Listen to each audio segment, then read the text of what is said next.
참 예수님, 주님의 이름으로 평화를 빕니다.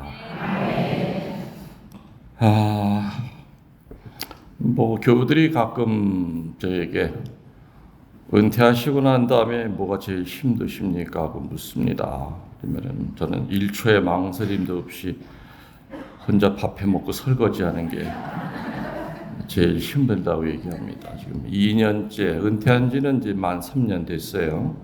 근데 2년째 식복사 없이 하는데,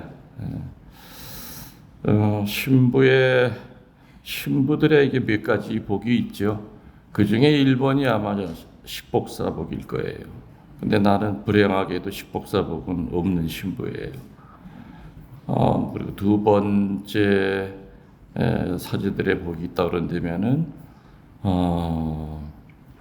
본당 총회장 잘 만나는 거. 그다음에 세 번째로는 사무장 잘 만나는 거. 네 번째로는 수녀들 잘 만나는 거. 마지막 다섯째 복은 부임을 해서 갔는데 전임 신부가 일 하나도 안 하고 간데 가는 거. 그래야 일 조금만 해도 표시가 나죠. 그래서 그 전부터 우리 교구에서는 기복열 신부님 뒤 쫓아가면은 아무리 잘해도 본전이다. 그래서 나는 인수인계할 때 그렇게 얘기해요. 당신 일할 거 하나도 없으니까 내가 다 준비해 놨으니까 신자들 영성에만 신경 써라. 열심히 강론 준비하고 아픈 환자들 찾아다니면서 그것만 해도 된다. 괜히 내가 해는 것도 뭐 부수고 다시 또 만들고 괜히 그렇게 하면 더 이상해진다. 그런 얘기를 할 때가 있습니다. 한 달 전에 이제 상주하는 식복사가 아니라 일주일에 4번 이렇게 시급받는 파출부죠. 그렇게 오는 화수목금 4일 동안 오전 10시에 와서 2시에 간 그래서 이제 기름값까지 합쳐서 그냥 시간당 10,000원에서 하루에 50,000원, 일주일에 200,000원, 그리고 하루에 한 달 사주면은 800,000원, 뭐 이런 식으로 그냥 왜냐면 제가 교구에서 받는 그 돈 가지고는 뭐 그 이상 어떻게 할 수가 없었어요. 그래서 정말 좋은 분이 왔었죠. 딱 5끼 먹고 끝났어요. 너무 음식도 잘하고 성격도 좋고 입도 무겁고 그래서 야, 내가 이제 은퇴하고 말년에 이렇게 운이 편하 보다. 여자 복이 이제 드디어 있나 보다 그랬는데 세 번째 날 보니까는 발목에다가 기부스를 하고 왔어. 발이 접질렸는데 그 전부터 안 좋던 발이었대요. 그래서 요번엔 뭐 또 아파트 내려오다가 접질렸나 봐. 병원에 남편이랑 갔더니 계속 이렇게 접질리면 아킬레스건이 끊어져서 수술을 크게 해야 된다. 그냥 서 있지 말라. 그 소리를 이제 남편분이 들으시고서 바로 그 자리에서 간도 그랬대. 그래서 그냥 3일 동안 참 행복했다가 기쁨 고문, 희망 고문으로 됐습니다. 그래서 여러분들 가운데서 과부면은 더 좋고요. 그리고 저는 이제 음식은 보기보다는 까다롭진 않아요. 그냥 장이 맛있으면 되고 김치찌개 잘해주면 되고 되게 좀 토속적입니다. 그리고 간만 맞으면 돼. 참 말이 어렵죠. 간만 맞으면 되는 게. 그리고 그냥 착하면 더 좋겠어. 그리고 또 입이 좀 무거우면 더 좋겠어. 그래서 그런 분이 혹시 계시다고 그러는데면은 글쎄 그 동네에 집세가 싸니까 어차피 사제관에는 같이 머물 수가 없어요. 지금 법으로 어느 교구든지 식복사를 이렇게 사제관 안에 못 둬요. 전국이 전부 다 출퇴근하는 식으로. 혹시 그런 분 계시면은 좋겠지만 근데 뭐 이제껏 살아온 여복이 없는 그걸 봐서는 아마 없을 거다. 그래서 다시 밥을 하는데 이제 좀 지겹네. 하루 3끼는 아예 포기했어요. 그래서 2끼를 해야 되는데 아침에 일찍 일어나면은 3끼를 할 수밖에 없어. 배가 고프니까. 그래서 방법은 늦게 자고 늦게 일어나자. 이게 되게 비참하고 슬픈 얘기예요, 이게. 예. 그래서 내가 현역에 있을 때 이렇게 아침 8시, 12시 반, 6시 딱딱 시간 되면은 밥을 먹었고 내가 이렇게 내 손으로 밥하고 설거지하고 빨래하고 상상도 사실 해본 적이 없는데 여러분들 제가 행주치마 이렇게 하고서는 설거지하는 거 상상이 되십니까? 잘 안 되죠. 그리고 또 뭐 제가 있는 곳이 집만 달랑이 있는 게 아니라 이제 힐링 피스 가든이라고 그래가지고 야외 미사할 수 있고 또 정원이 크기 때문에 다 일거리예요. 틈만 나면 나가서 잡초 뽑아야 되고 또 이미 핀 곳은 또 다 잘라줘야만 또 내년을 기대할 수 있고 이것저것. 제 근황은 그렇습니다. 근데 신자들이 아까도 여기 본당 신부님 근데 연세에 비해서 피부가 참 좋으시네요. 그래서 내가 기도를 열심히 해서 좋은 건 아니고요. 기도랑은 아무 상관이 없고 그냥 우리 피가 그렇습니다. 우리 어머니가 90이 훌떡 넘어도 아직 눈가에 잔주름조차 없는 분이고 얼마나 자기 얼굴에 자신이 있으신지 매일같이 셀카 찍어서 전국으로 다 보냅니다. 그러니까 나만 그런 것이 내 동생들도 자기 나이로 다 보질 않기 때문에 아마 유전적인 것도 되게 중요한 것 같습니다. 어느 집안은 이렇게 빨리 노쇠하는 집안이 있죠. 또 어떤 집은 우리 집 같은 경우에는 식구들이 다 팽팽해요. 그렇다 해가지고서는 내 사제 생활이 여러분이 아시는 분 아시겠지만 평탄한 적은 없었거든. 다 힘들게 사제 생활 42년 동안 단 한 해도 편안하게 지나간 적은 뭔 사건이 터지길 터져요. 그럼에도 불구하고 여전히 이 미모를 내가 유지하고 있었던 것은 부모님의 영향이 아니겠는가 이렇게 생각이 되는데 근데 지금 포장지만 그럴듯해요. 지금 속으로는 뭐 눈도 이제는 황반변성이 오고 뭐 약도 보면은 한 10몇 개씩 먹어야 되고 뭐 다리도 무릎도 시원찮아서 지팽이 잡을 때도 있었고 이게 겉에는 아직 그냥 청춘 같은데 이게 나이는 이게 어쩔 수가 없구나. 하긴 뭐 기계를 그렇게 오래 썼으면 이제 나사가 풀릴 때도 됐잖아요. 그래서 아무튼 이쁘고 좀 멋있게 늙어야 되는데 그래서 아무튼 맨날 햇빛 쬐니까 뭐 새카매져가지고 엄청 까매졌죠, 많이 피부가. 그래서 오늘 여러분들은 뭐 내 피부 보러 온 게 아니고 말씀을 들으러 온 거니까는 그건 아무 상관이 없습니다. 그리고 제가 있는 곳에 와서 신부님 미사를 어떻게 하면 됩니까? 근데 방법은 딱 하나예요. 제가 운영하고 있는 주님의 느티나무 카페에 들어오셔서 이제 거기 회원 가입하시고 카페에 11개 지역방이 있습니다. 여기면은 이제 서울방이겠죠. 그러면 그 방에 들어가서 방장한테 이제 전화라든지 미사 참석하고 싶다고 이제 미사 참석자 명단에 올려달라 그러면은 순서대로 뭐 3월부터 9월까지는 이제 3월부터 9월이 아니죠. 3월부터 한 6월까지는 밖에서 미사를 하기 때문에 그때는 인원 제한이 해제가 돼요. 그래서 150명, 200명까지도 미사 밖에서 할 수 있지만 11월부터 3월까지는 추워서 못하니까 사제관 2층 경당에서 30명 딱 끊어가지고 미사를 드립니다. 그때는 그리고 이제 미사만 하고 그냥 가는 게 아니라 미사 끝나고 각자가 싸온 음식을 조그만 그 식당이 있어요. 거기 식사하시고 1시간 반 동안 이제 음악 피정을 제가 시켜드립니다. 제가 성지에 있을 때는 이제 은총의 외밤 이런 때 안수 들어가기 전에 이제 직접 노래를 불러드렸죠.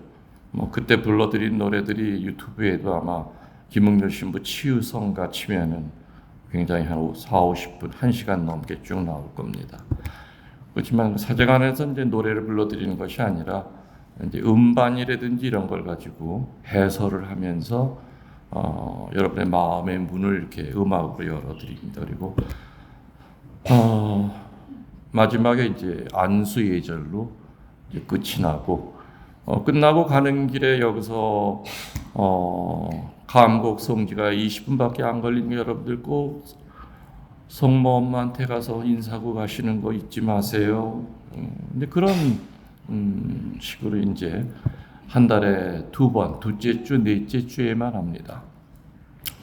한동안은 매주 신자들과 미사를 해봤는데 내가 힘들어서 못 견디는 거예요. 미사만 하고 끝나는 것이 아니라 음악 피정을 매주 해야 되니까 은퇴하기 전에 일요일 날 내가 자유롭게 어디든지 갈 수 있다고 하는 그게 다 무너져서 1주, 3주는 뭐 내가 새벽에 미사하고 내가 알아서 미사하고 뭐 혼자 어디 다니든지 2주, 4주만 이렇게 하고 있습니다. 그래서 여러분이 그런 식으로 오시면은 될 것 같습니다. 그리고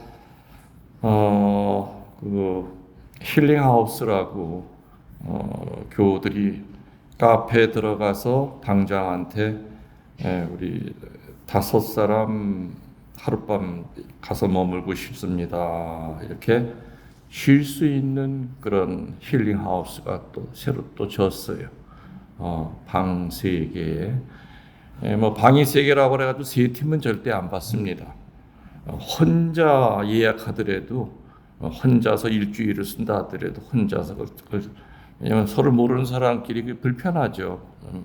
거실에 같이 왔다 갔다 할 수 없기 때문에 혼자서 며칠을 쓰더라도 혼자 쓸 수 있고 신부 수녀님들한테는 전혀 돈을 받지 않습니다. 그분들 2부자리는 다 준비가 되어 있고요. 그래서 수녀님들이 가끔 와서 휴가를 보내고 갑니다. 또 바로 앞에 기도할 수 있는 데도 있고 또 성인 유예도 또 모셔져 있기 때문에 아무튼 그런 분위기 속에서 제가 지금 2년 동안은 집 짓고 그 힐링 피스 가든 만드느라고 이제 2년 세월이 다 지나갔습니다. 지금은 이제 거의 다 정리가 끝났고 그리고 아무튼 좀 손이 들어가기 위해서 뭐 잔디는 단 한 평도 없습니다. 그냥 드라이 가든이죠. 거기가 이제 돌을 주제로 해서 만든 그런 정원이기 때문에 좀 색다를 겁니다.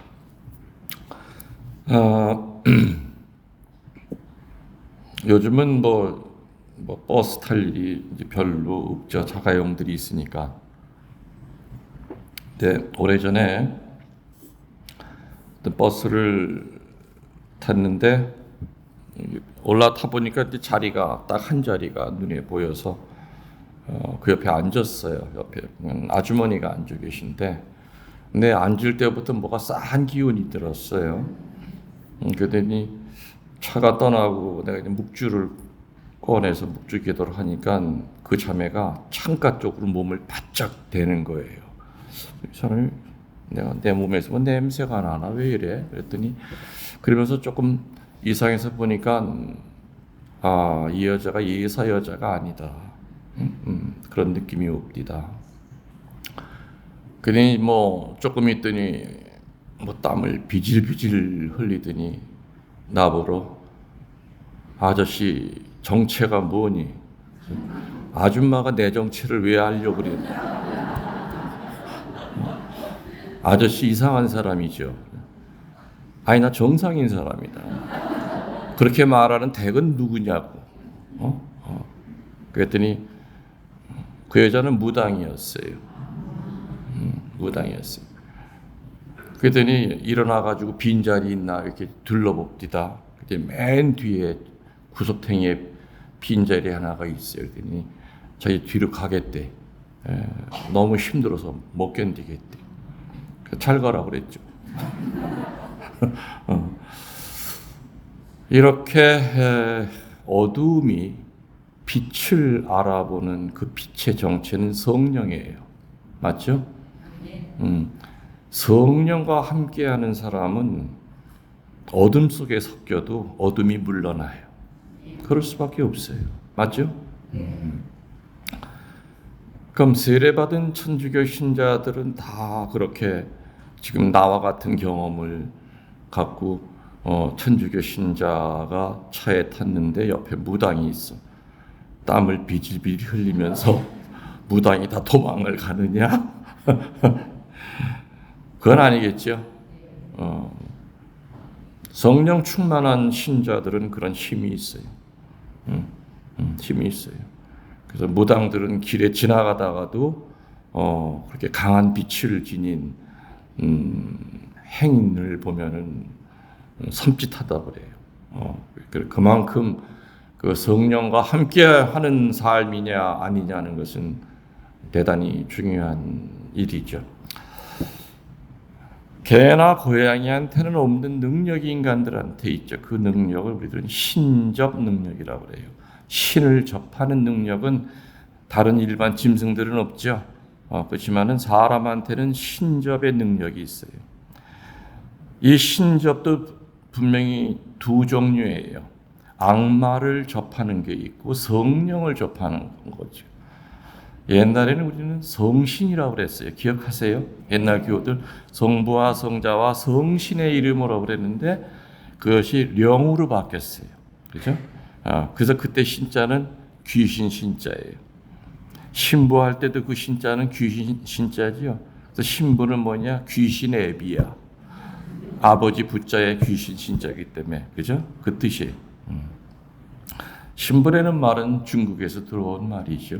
근데 사실은 영어나 뭐 다른 스페니시 말도 보면 father라고 그러죠. padre, 아버지라고 부릅니다. 그렇지? 근데 중국에서는 신의 아버지다. 그래서 신부라고. 그래서 발음도 시부 이렇게 얘기해요. 잠깐 욕하는 것 같아요.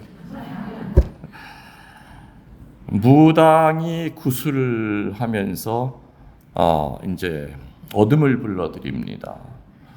그래서 굿 중에서 이제 제일 큰 굿이 이제 내림굿이라고 그래요. 내림굿은 소위 이제 신병이 들린 사람한테 무당을 만드는 거죠. 여자 무당을 만신이라고 그리고 남자 무당을 박수무당이라고 얘기를 합니다. 여기서 이제 우리들 교리적으로 확실히 하나 짚고 넘어가야 될 게 있는데 많은 경우에 오답을 이렇게 얘기하는 경우가 많아요. 제가 여러분에게 질문 드립니다. 여러분들 귀신이 있습니까? 없습니까? 없습니까? 지금 있다는 소리 없다는 소리가 뒤섞여서 제 귀에 들려요. 또 묻습니다. 여러분들 악마가 있습니까? 없습니까? 있습니다. 그럼 악마와 귀신은 어떤 차이입니까? 왜 나만 쳐다봐? 어쩌려고? 그냥 사전적인 의미로 귀신은 사람이 죽어서 떠도는 혼이에요. 그죠? 악마는 사람이 아니에요. 천국에서 천사로 있다가 하느님에게 대항하다가 쫓겨난 무리들, 루치페리 쫓겨나면서 수천 명의 천사들을 끌고 나갔잖아요. 그게 바로 졸개 마귀들이에요. 그리고 루치페르는 악마죠. 예수님이 광야에서 싸운 것은 졸개 마귀랑 싸운 것이 아니라 악마와 싸웠어요. 루치페리라고 하는 그 천국에서의 불렸던 그 4대 천사 가운데 하나, 미카엘, 가브리엘, 라파엘, 루치펠, 그 중에서 루치펠이 제일 강한 별 5개짜리 모든 능력을 다 갖고 있었어요. 그러다 보니까 이게 교만해졌죠. 내가 하나님이랑 내가 굴릴 게 없어. 근데 천사는 피조물이 아니에요. 하나님 만드셨잖아요. 창조주한테 덤비다가 루치펠이라고 하는 이름을 뺏겼죠. 루치펠은 히브리 말로 빛을 지니고 있는 자라는 뜻입니다. 그 말을 뺏기고 어떤 말로 이름을 줘서 내쫓았느냐? 사탄. 사탄이라는 말은 하느님과 등을 돌리고 있는 자라는 뜻이에요. 그 사탄이라고 하는 말을 한국말로 번역한 게 악마예요. 그 다음에 네벌 같은 것은 마귀, 그 사탄의 부하들을 우리는 이제 보통 마귀라고 불러요. 그래서 광야에서 예수님과 맞짱 뜬 것은 졸개가 아니라 바로 옛날에 그 루치펠, 루치펠이 성자와 나도 너만큼 힘이 있다고 하면서 세 가지 유혹을 가지고 그렇게 혼란스럽게 예수님을 잡아 흔들었었지만은 예수님은 말씀으로 전부 다 내쫓습니다. 자, 그럼 아까 질문한 거에 대한 제가 답을 드릴게요. 첫 번째 질문이 뭐였죠? 귀신이 있습니까? 그랬을 때 있습니다, 없습니다, 있습니다, 없습니다 하면서 웅얼중얼 소리가 크는데 답은 없습니다. 가톨릭 정통 교리는 사람이 죽으면 그 사람이 천주교 신자였든 불교 신자였든 여호와 증인이었든 개신교 신자였든 무교든 간에 사람이 죽으면은 그 영은 하느님이 완전 장악을 하십니다. 그래서 심판에 의하여 천국과 연옥과 지옥으로 보내는 것이 가톨릭의 교리입니다. 지옥에 떨어진 영혼이 지옥의 유리창을 열고 몰래 기어 나와서 하얀 밀가루 포대를 뒤집어 쓰고 긴 머리카락을 휘날리고 뻘겋게 닭피를 묻히고 평상시에 밉던 놈 집에 찾아가서 이히히히 나다 전설의 고향에 나오는 것처럼 그럴 수가 없다는 얘기입니다. 아셨습니까? 그러니까 제발 천주교 신자들 입에서 귀신이 있다는 얘기 좀 하지 마세요. 아주 내가 쪽팔려 죽겠어요. 하긴 내가 오늘 수녀원에 가서 피정하면서 수녀님들 귀신이 있으니까 예! 다 그러셨어요. 근데 신부님, 제가 천주교 신자 되기 전에 무속신앙에 좀 많이 빠졌었는데 구슬 많이 했었는데 저 신부님 귀신 봤거든요. 여자 무당 입에서 죽은 할아버지 목소리가 들렸는데 그 죽은 할아버지가 좋은데 못 가고 떠돌다가 그 여자 무당한테 붙어서 그 할아버지 목소리 내는 거 아닙니까? 그 귀신 아닙니까? 아니에요. 무당은 이 마귀는 그 집안의 내력을 너무 잘 알아요.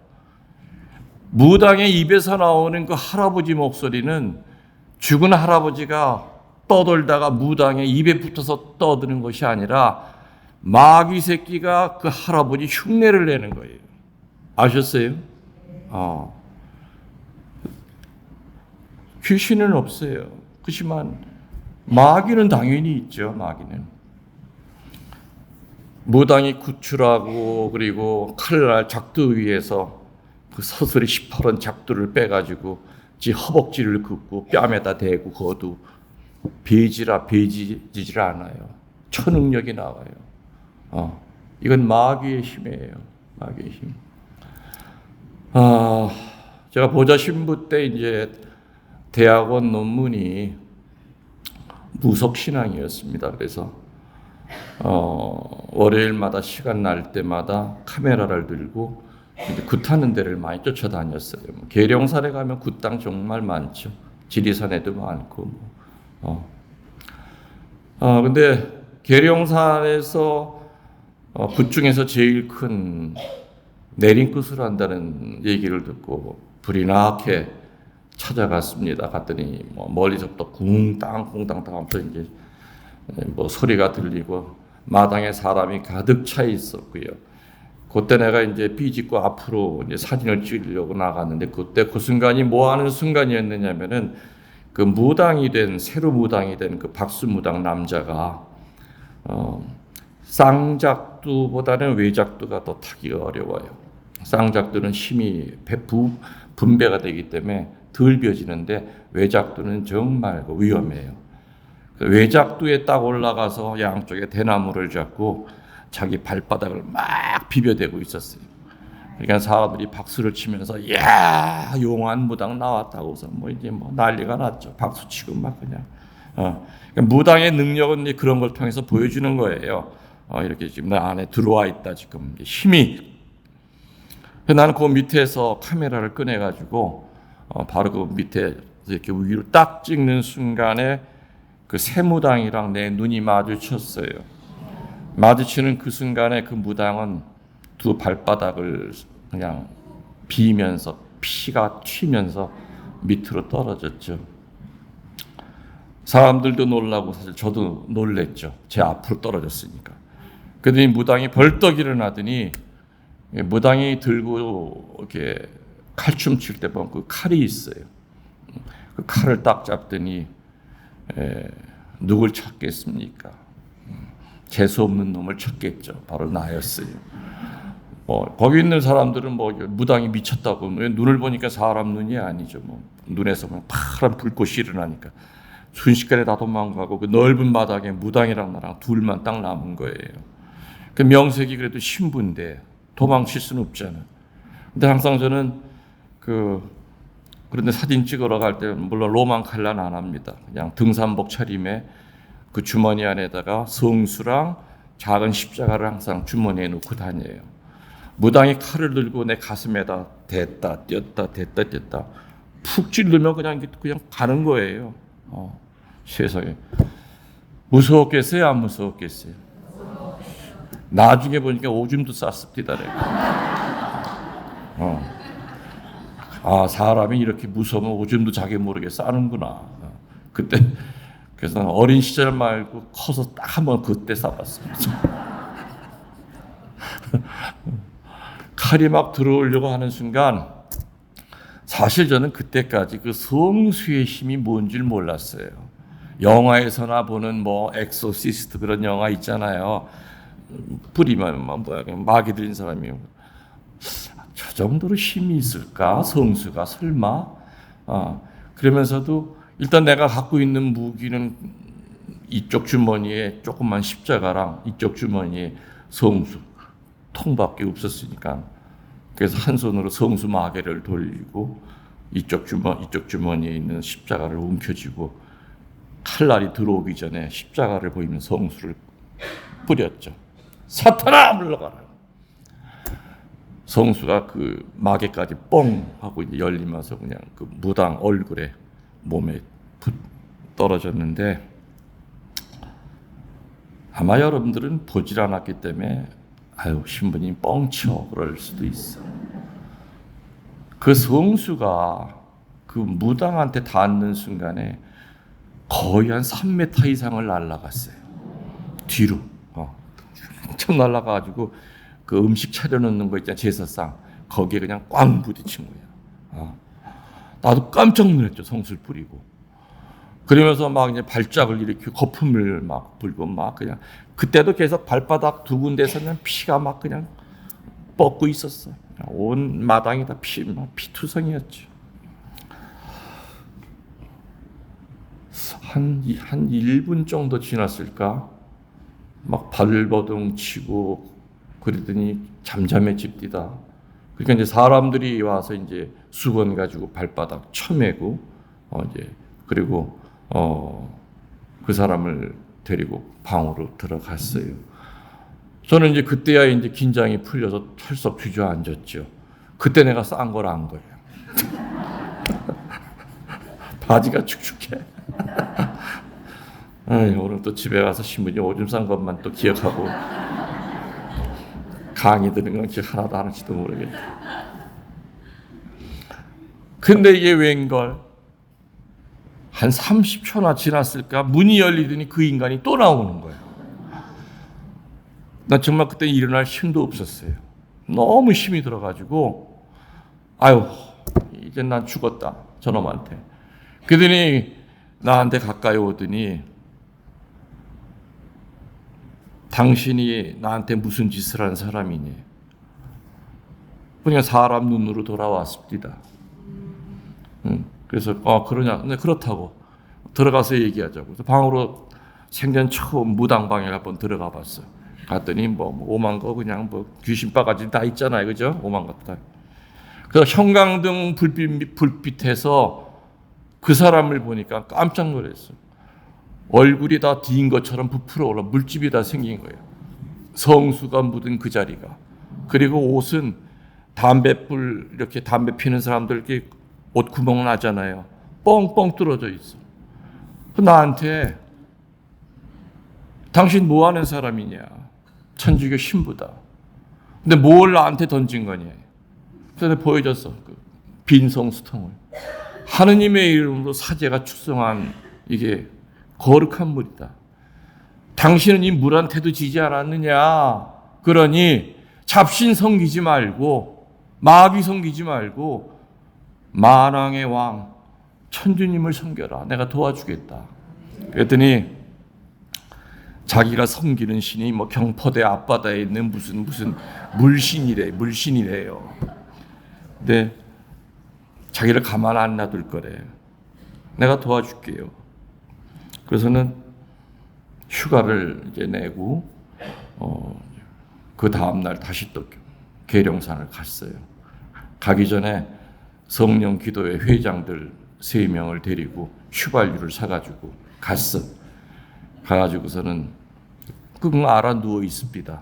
나오라고 하고 난 다음에 그 안에 있는 걸 전부 다 끄집어내서 쌓아놓고 이제 불을 질렀어. 불이 막 타올랐는데 한 5분이나 됐을까? 막 여기저기서 무당들이 도끼 들고 칼 들고 난리야. 그래서 결국에 그 사람을 데리고 계룡산을 넘어서 피신했죠. 그리고 전주에 있는 성령기도회 회장님 집에다가 그 사람을 맡기고 기도 회원들 와서 저녁마다 와서 기도해라. 나도 일주일에 한 번씩 내려오겠다. 근데 이틀이나 지났을까? 회장님한테 전화가 왔는데 신부님 이 사람 못 데리고 있겠대요. 어저께 저녁에는 옷을 홀라당 벗고 스트리킹을 했대. 또 그 다음 날은 열이 40도까지 올라서 병원에 실려갔대. 무서워서 못 데리고 있겠대. 회장님이 어떻게 성령기도회 회장님이 이렇게 약한 소리 하십니까? 내가 내려가겠다고. 다 모이라고 그랬어요. 기도회 회원들. 제일 믿음이 깊은 사람들만 데려오라고 그랬어요. 그래서 그때 3일 동안을 그 마귀를 떼어내는데 시간을 썼습니다. 3일 만에 이제 마귀가 떨어지고 정상이 됐죠. 자, 근데 내가 그 사람 밥줄을 끊었잖아. 이걸 어떡하나 하다가 그냥 속성으로 천주교 4대 교리를 2시간 만에 가리키고 바로 그 자리에서 세례를 줬어요. 그리고 세례를 주고 난 다음에 이 사람을 취직을 시켜야 되는데 그래서 가만히 언젠가 동창들 모임에서 얘기를 들으니까 동창 하나가 전주교구 신부인데 사무장을 새로 구하고 있다는 얘기를 얼핏 들은 것 같아. 그래서 그 친구한테 전화를 해가지고 좋은 사람 있는데 하나 내가 소개시켜줄게 그랬더니 신심이 깊어 그래. 아니 신심이야 네가 잘해가지고 깊게 만들면 되지. 근데 오히려 때가 안 묻어서 훨씬 나을 거야. 차마 무당 출신이라는 얘기는 할 수가 없잖아요. 그래서 거기다 취직을 시켰죠. 그 양반은 거의 한 30년 이상 사무장 하다가 그리고 또 자식 가운데서 또 사제가 나왔어. 나와가지고.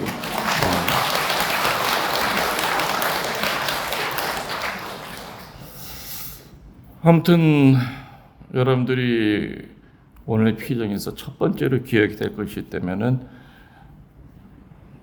귀신은 없다. 그렇지만은 마귀는 있다. 아셨습니까? 그래서 제가 이제 구마 사제로서 이제 한평생을 살았기 때문에 이제 소문이 막 났을 거 아닙니까? 그래서 사실은 저를 이렇게 주인공으로 찍은 영화도 있지요. 2편이나 있어요, 사실은. 강국에 있을 때 그때 한참 그 지상파 방송 가운데 퇴마하는 그런 영화 그런 것들이 많았어요. 뭐 무당이랑 5만 인간 다 데려다 놓고 무슨 흉갓집 가서 뭐 그 PD가 당연히 나한테 찾아왔죠. 그때 내 강국에 갈 때 빚이 수십억이 있었어요. 그러니 아주 까놓고 얘기합니다. 그 빚 갚아주겠대. 방송국에서. 신부님만 한번 출연해 이 팀에 같이 합류해 주면은 대박 난다 이래요. 뭐 다 시나리오가 다 있는 거예요. 그대로 하는 거다. 그거 다 가짜예요. 그런 거 전부 다. 베티 있을 때도 또 한번 찾아왔어요. 신부님만 한번 출연해서 하면은 뭐 20억을 주겠다, 뭐 주겠다. 그래서 괜히 그런 프로는 아예 가까이 가질 마세요. 괜히 그런 거 보고 그냥 정신 헷갈려가지고 뭐 그냥 뭐 귀신 얘기하고 막 그냥 그러지 말고 그런 거 자꾸 보다 보면 꿈에도 그런 게 나타나요. 그죠? 그러면 자기도 모르게 마귀라고 하는 놈 또 그런 걸 가지고 또 이용을 해 또. 약점을 딱 집으면 너 천주교 신자지만 넌 지금 뿌리가 없구나. 아주 그 텔레비전에 빠져 사네. 맨날 입에서 귀신 얘기만 하고 앉았네. 마귀는 알아요. 능력자이기 때문에. 그런 건 그쪽에는 얼씬 하지 말라 이거죠. 우리 신자들이 제일 처음 신접하는 거, 성령을 영할 때가 언제입니까? 세례성사 받을 때죠. 맞습니까? 네, 세례성사 때 물과 성령으로 그때 신접, 성령을 영접을 해요. 성령 받은 사람은 분명히 마귀도 알아봐요. 이마에 십자성어가 그어져 있죠. 그죠? 기름으로 이마에다. 이 십자성어는 지옥불에 가도 안 지어진다고 그럽니다. 그 정도로 마귀들은 성령을 받은 사람을 알아봐요. 그럼 신부님이 성령 세미나 가가지고 또 받는 겁니까? 여러분 생각 어떠세요? 성령 세미나 가면 또 받는 거예요? 새로운 성령을? 그럼 뭐예요? 성령 세미나 왜 해요?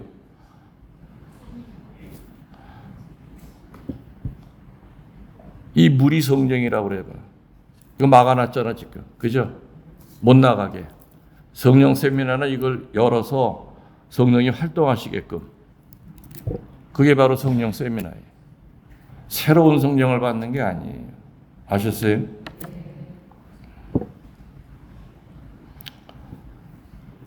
피정 후에 보면은 항상 유혹에 많이 빠져요. 교우들이. 그래서 저는 항상 피정 끝나면서 마지막 강복 주면서 오늘 여러분들 행복하시죠? 예. 왜냐하면 다 보여. 피정 시작할 때 얼굴과 몇 시간 지나고 집에 갈 때 얼굴은 다른 얼굴로 바뀌어져 있거든. 치유가 되고 구마가 되고 천국에 와 있는 것 같죠. 이때 조심하셔야 됩니다, 여러분들.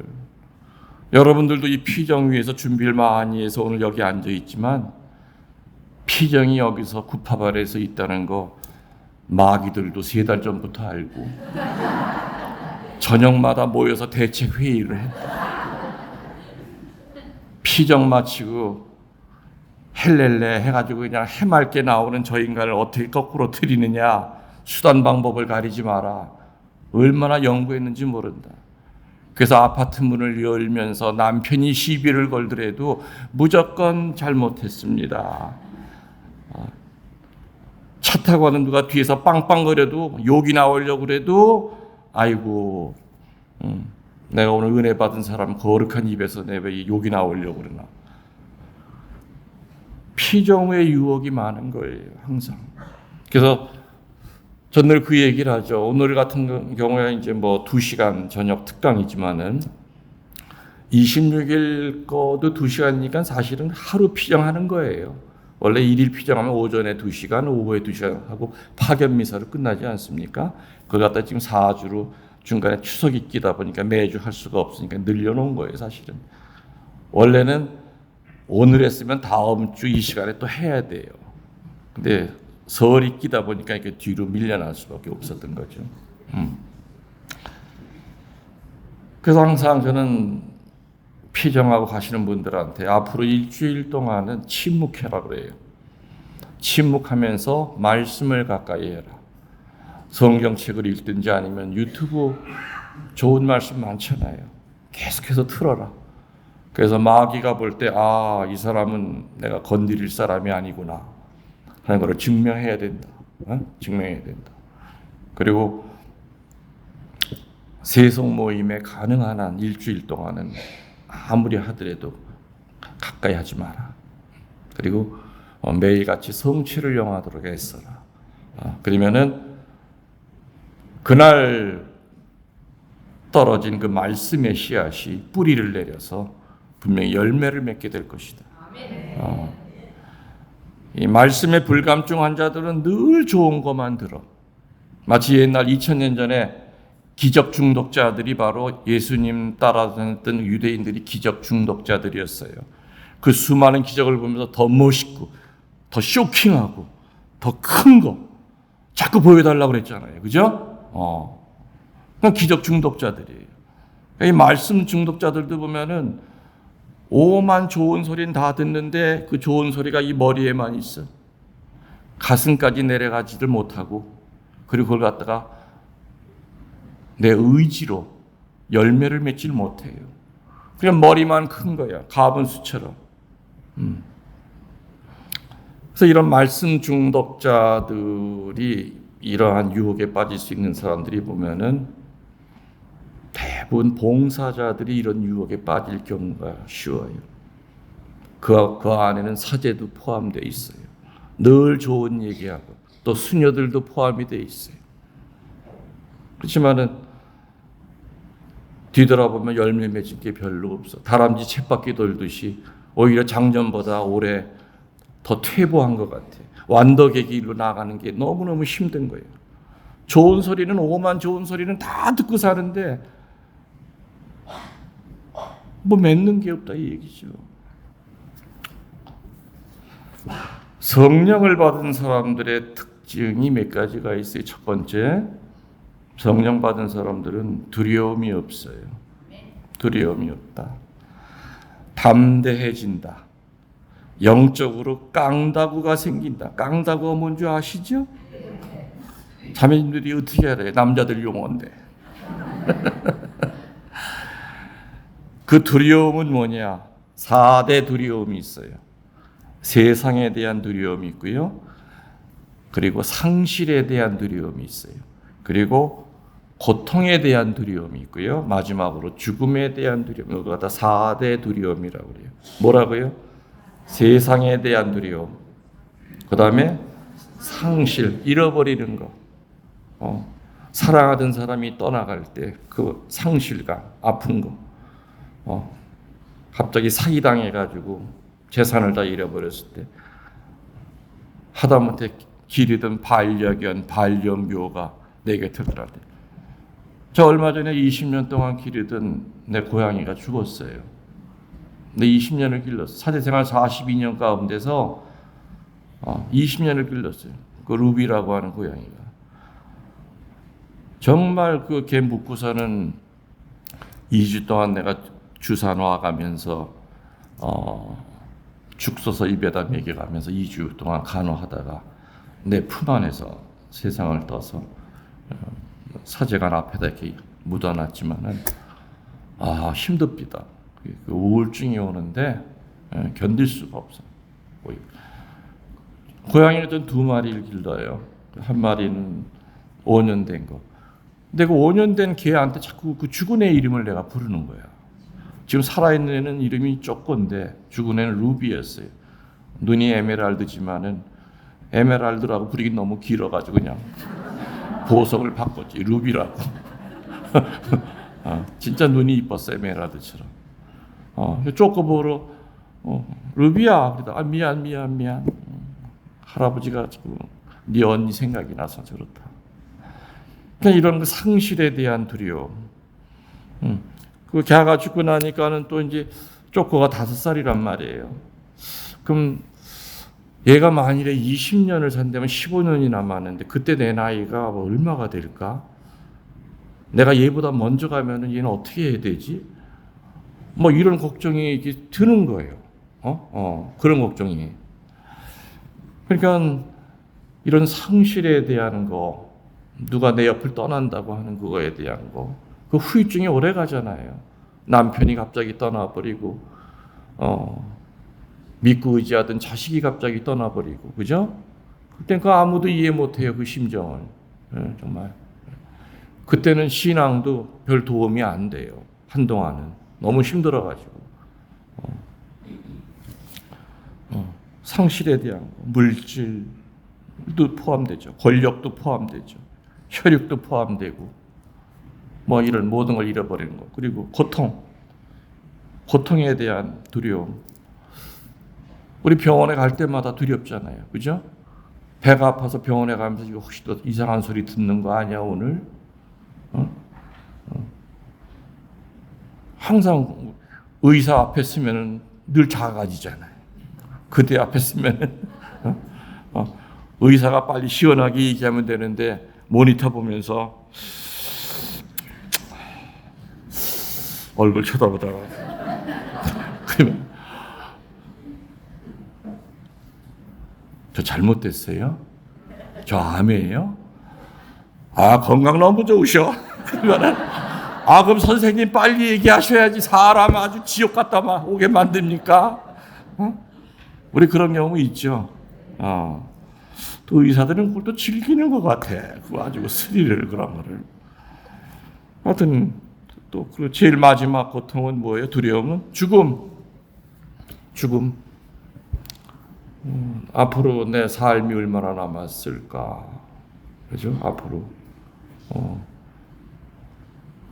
자기 몸 관리 잘하던 친구가 하루아침에 운명했다는 소리를 들으면은, 야, 이게 내 거라는 게 아무것도 없구나. 사실 내 거라는 게 없잖아요, 아무것도. 근데 우리들은 항상 보면 그 이기적인 소유대명사를 많이 쓰죠. 제가 교우들과 이렇게 대화해 보면은요, 하느님의 사람이 분명히 있고요. 어떤 사람은 아직도 그냥 종교인이에요. 신앙인이 아니라. 신앙인들 입에서는 나의라고 하는 이 소유대명사 잘 안 써요. 자기 자식을 얘기할 때 우리 아이, 성모님의 아이예요. 하나님이 주셨죠. 재산이 어떻게 신부님 제 겁니까? 주님 거죠. 주님 원하시는 대로 써야죠. 근데 종교인들은 처음부터 끝까지 나의야. 내 집, 내 차, 내 자식, 내 돈. 그러니까 여러분들 성경에 보면은 어리석은 부자의 비유 아세요? 몰라요?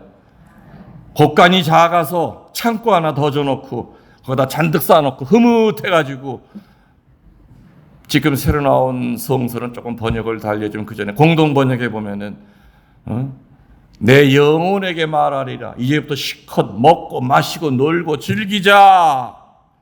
그때 하느님의 목소리가 들리죠. 이 어리석은 놈아, 오늘 내가 네 목숨을 걷어간다면 네가 보고 흐뭇해하는 저 재산은 누구 거 되는 줄 아니? 너 묻기 전에 네 새끼들이 먼저 싸움하고 난리나. 재산 싸움하느라고. 어떻게 너는 네 자신에겐 그렇게 관대하면서도 하느님한테는 그렇게 인색하냐. 그게 어리석은 부자의 비유 얘기예요. 그게. 그렇지만 성령을 받은 사람들은 담대하기 때문에 이 네 가지의 두려움으로부터 자유로워질 수 있어요. 100%는 아니라 하더라도 적어도 거기에 얽매여 살진 않아요.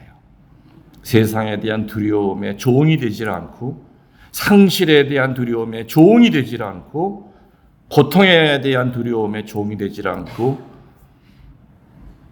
죽음도 마찬가지죠. 그래, 그날이 언제 오더라도 나 두려워하지 않을 거예요. 예수님 만나고 성모님 만나는데 얼마나 좋아. 늘 그런 마음으로 담대하게 살아갈 수가 있다는 얘기죠. 이게 바로 성령을 받은 사람의 첫 번째 특징이에요. 두 번째로 성령을 받은 사람의 특징은 뭐냐? 하느님에 대한 뜨거운 사랑이 생겨납니다. 뭐에 대한 사랑이 생긴다고요? 하느님에 대한 뜨거운 사랑이 있느냐 없느냐 하는 것은 자가 진단을 어떻게 하느냐. 로사리아 어떻게 생각해 보세요. 로사리아는 하느님에 대한 뜨거운 사랑이 있어요, 없어요? 네? 뜨거운 거야, 미지근한 거야, 미지근, 네?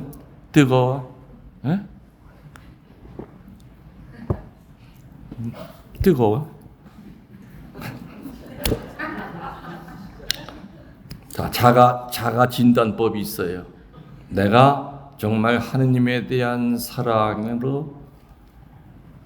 생기고 있는 사람이냐. 그 얘기는 성령이 함께하는 사람이냐. 첫 번째 자가 진단법 뭐냐. 모든 것에 앞서서 하느님이 첫째 자리에 있어야 돼요. 모든 것에 앞서서. 여러분들 속으로 솔직하게 생각해 보세요.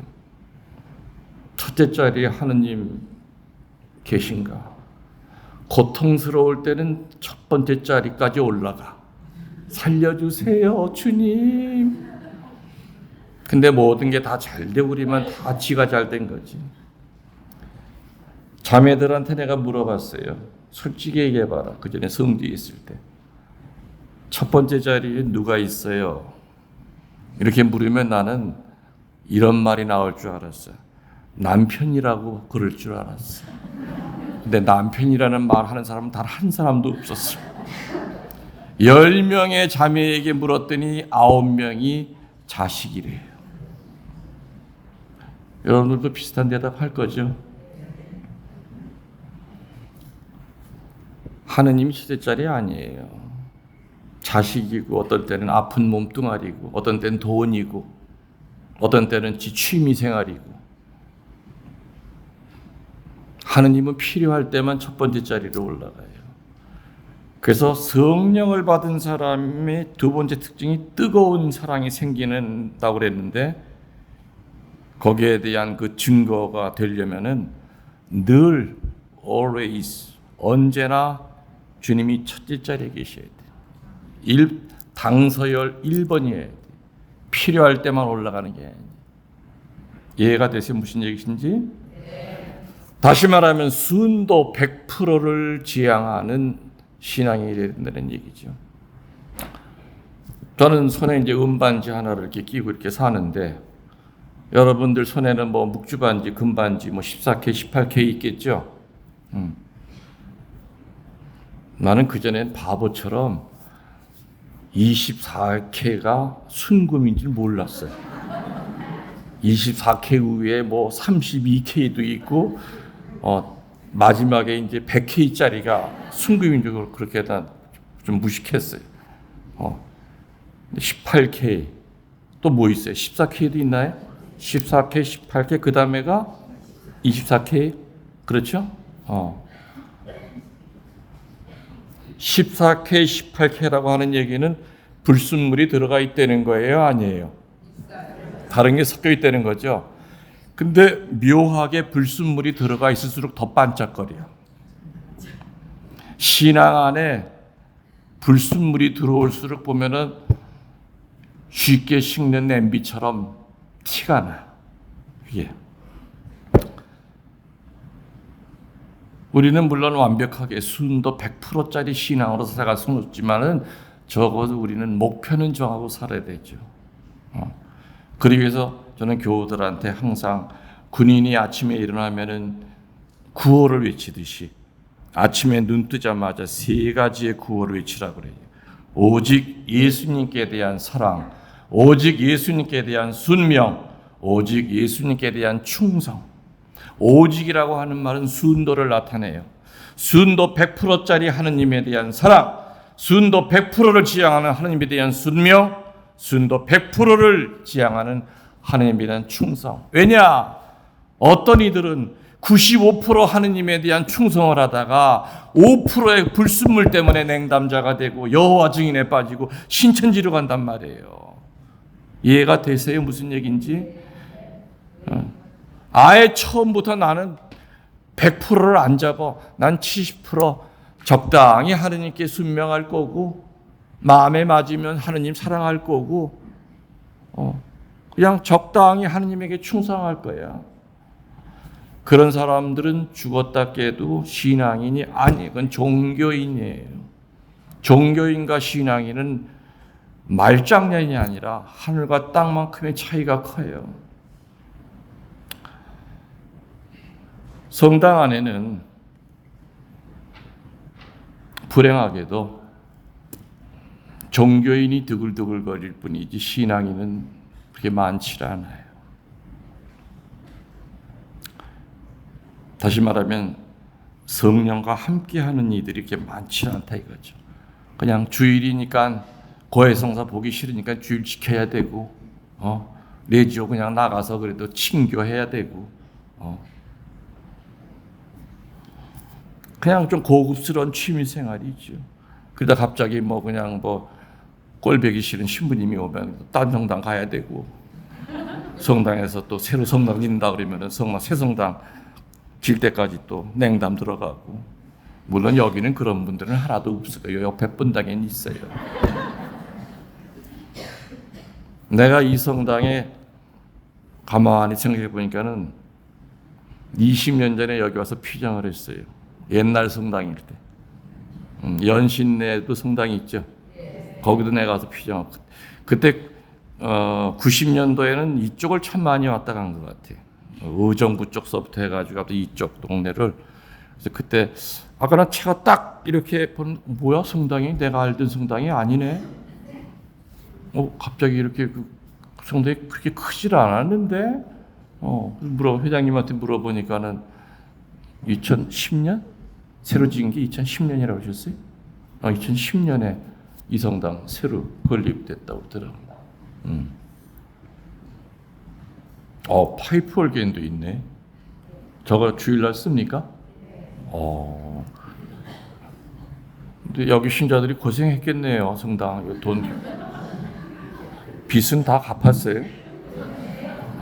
훌륭합니다. 2010년이면은 성당 잘 졌네요. 저는 지금 신부 생활하면서 성당을 5개를 졌어요. 그리고 박물관 하나 졌고, 그래서 성당 짓는 게 얼마나 힘든지 저는 알아요. 정말 힘들어요. 정말 원래 신자들도 성당 3개 짓는만 지면 천국 간다고 그러잖아요. 신부들도 성당 3개 지면 천당 간다고 그래요. 나는 5개를 졌기 때문에 천국 갔다 다시 되돌아올 것 같아요. 그냥 3개만 짓고 끝날 걸. 거기다 또 박물관까지 하나 또 져놨으니까. 그래서 하느님에 대한 뜨거운 사랑이 나한테 있느냐 없느냐에 대한 자가 진단의 첫 번째가 뭐예요? 아니지, 두려움. 그건 아까 얘기고. 첫째 자리에 늘 어떤 상황에서라도 하느님이 첫째 자리에 있느냐, 그게 첫 번째 자가 진단법이다 이거야. 로사리야 그러냐 이거야. 내가 지금 묻는 게 본인이 뜨겁다며. 에? 진짜예요? 그럼 땅 문서 다 갖고 와요.